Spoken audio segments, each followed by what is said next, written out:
Hi, and welcome, hi.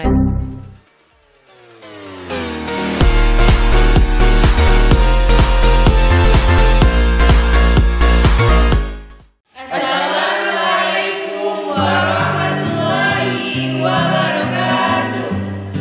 Baiklah, di sini kami dari kelompok 3 yang beranggotakan yaitu saya sendiri, Marini Putri, dan di sebelah saya yaitu Bahtiar Zaini. Selanjutnya yaitu Riosin Larawalia, dan yang terakhir adalah Baik, di sini kami akan menjelaskan tentang teori kognitif dan pemrosesan informasi dari Jean Piaget.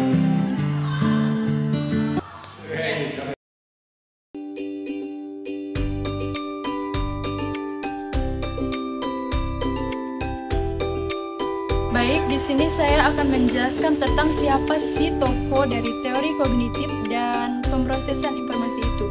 Jadi, tokoh dari teori kognitif dan pemrosesan informasi itu yaitu Jean Piaget. Jean Piaget adalah seorang filsuf, ilmuwan, dan psikolog Swiss yang terkenal karena penelitiannya terhadap anak-anak dan teori perkembangan kognitifnya. Supaya kedepannya lebih terarah, maka di sini saya akan menjelaskan bahwa proses pemrosesan informasi dalam pembelajaran dipengaruhi oleh tingkat kognitif, sehingga informasi bisa diolah di otak, kemudian memiliki kemampuan untuk mengolah bisa short term memory dan juga bisa long term memory. Short term memory ketika mendengarkan informasi berita tetapi cepat lupa, disebabkan karena mendengarnya sekilas, biasanya hanya 5-10 menit saja. Sedangkan long term memory yaitu adanya revision atau adanya pengulang. Baiklah, di sini saya akan mempresentasikan itu prinsip-prinsip belajar oleh Piaget, di mana memiliki 4 prinsip. Yang pertama itu memberikan pengalaman konkret yang mewakili konsep dan prinsip abstrak. Yang kedua, membantu siswa menghubungkan representasi konkret dengan ide abstrak. Dan yang ketiga yaitu menggunakan interaksi sosial untuk membantu siswa mengungkapkan pemahamannya yang berkembang secara verbal. Yang keempat itu rancang pengalaman belajar sebagai jembatan perkembangan menuju tahap perkembangan yang lebih lanjut. Selanjutnya yaitu proses belajar berlangsung menurut teori kognitif, yaitu memiliki 4 tahap. Yang pertama itu tahap sensori monitor, di mana dari kelahiran sampai 2 tahun bayi membangun pemahaman dunia dengan mengkoordinasikan pengalaman indrawi dan tindakan fisik. Bayi melangkah maju dan tindakan insitual dan refleksif saat baru saja lahir ke pemikiran simbolis menjelang akhir tahap ini. Yang kedua yaitu tahap praoperasional, di mana usia 2-7 tahun. Anak mulai mempresentasikan dunia dengan kata dan gambar. Maksudnya itu kata dan gambar ini memproyeksikan peningkatan pemikiran simbolis dan melampaui koneksi informasi indera dan tindakan fisik.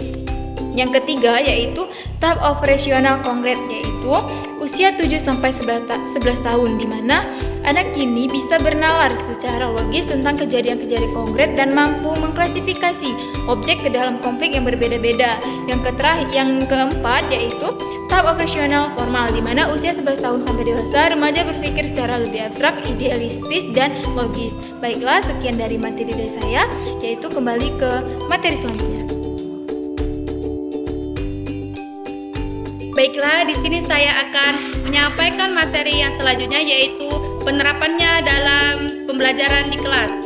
Yang pertama yaitu implikasi pengajaran terhadap peserta didik yang bekerja dengan pemikiran praoperasional. Yang pertama yaitu suruh peserta didik untuk menata kelompok objek. Yang kedua untuk mengurangi egoistisme, melibatkan peserta didik dalam proses interaksi sosial. Yang ketiga, mintalah peserta didik untuk membuat perbandingan.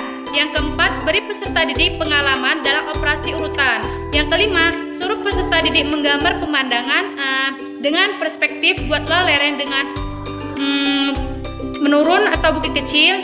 Yang terakhir yaitu mintalah peserta didik memberikan alasan dari jawaban mereka ketika mereka mengambil kesimpulan.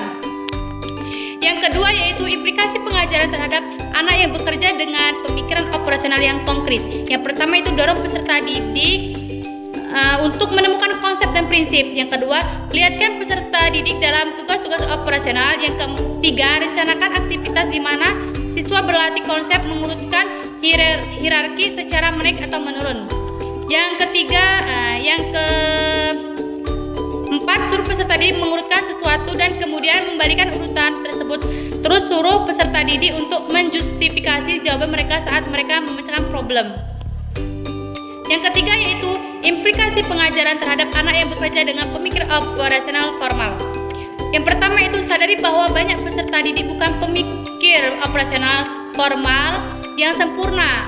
Yang kedua, ajukan sebuah persoalan dan ajak peserta didik untuk menyusun hipotesis.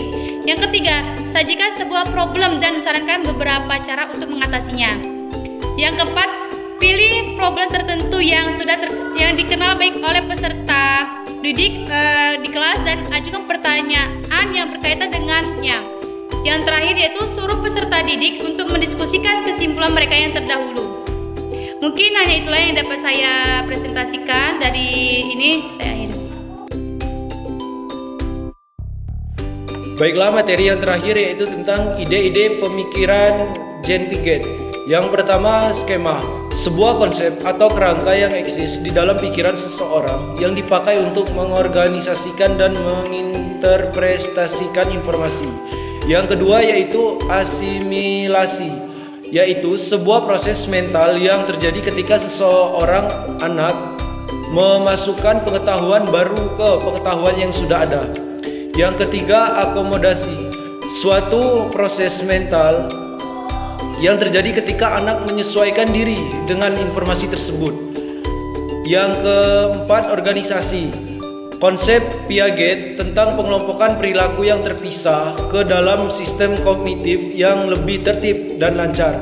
Penggunaan organisasi meningkatkan kemampuan memori jangka panjang. Yang terakhir yaitu ekuilibrasi, yaitu suatu mekanisme yang dikemukakan oleh Piaget untuk menjelaskan bagaimana anak bergerak di satu tahap pemikiran ke tahap pemikiran selanjutnya.